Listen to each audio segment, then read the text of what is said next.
If you're born in Adam, you're not even able to be married to Christ. Paul says it perfectly in Romans 7. He said, how can you be free to be married to another unless you first die to the husband you're married to before? You can't be married to the old man and be married to Christ. You can't then go and marry Jesus and then look back and say, okay, I'll no longer be married to you. Right. You have to first be divorced to the thing you're married to in order to be free to be married to Jesus. Right. I encourage everybody to go read that. The first 7 verses of Romans 7. It said we had to be free to be married to another. The church has taught everybody they're born in Adam. That's right. And original sin. Semantics are semantics. But it goes a long way when it's described accurately to the heart of a human.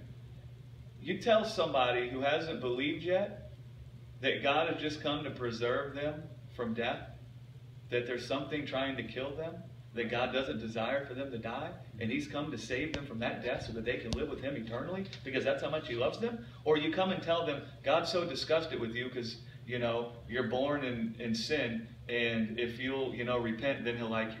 Now, which one do you think is... Which is the good news? Which is the good news? Yeah, right. You see, when we come to people and tear down their identity through our preaching of salvation, we make it nearly impossible for them ever to realize the truth about who they are. They'll struggle back and forth. You know, the way we preach the sin nature makes people think they're intrinsically or inherently sinful. Right. That's a lie. Yeah. If you think you're inherently sinful, that your genesis is sin, you also sit with the idea that sin is evil. So now what will you always think deep down in your heart about yourself? I'm evil. I'm evil. You won't think you're the God kind. You won't think you're the God kind, and you'll struggle all the time to believe the truth about who you are. But now if you come and tell somebody, listen, man, by one man, Adam, sin entered the world. And because of that sin, death has reigned over all people. But we have a Father who's loved us from before time, who's dreamt of being with us for all time. And He's come to save you from that death that Adam brought into the world. And He's come to preserve your life eternally in Him. Now, that sounds a lot different than... You're, you know, the rejected of God, but if you come to Him, then He'll accept you. Yeah. Do you see? Yeah. That sounds a whole lot different there. And now I don't connect somebody's identity to the message of salvation. Right. Okay? We've confused the appearing as the children of God with who is a child. And if you look in Galatians 4, Paul said when we were under the law, he still called them children. Mm-hmm. He said we were children.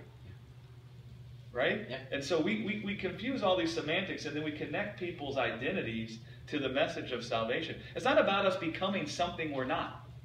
It's about the power unto the appearing of what God has called us from the beginning. Oh, yes. It's about the power Yes. to appear. Yeah.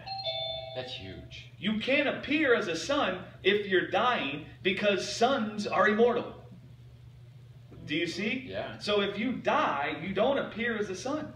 And so you need the power unto the ability to appear as a son only through immortality. Right. Yeah. Right? That makes That's why John sense. said, it does not yet appear what we are. Mm-hmm.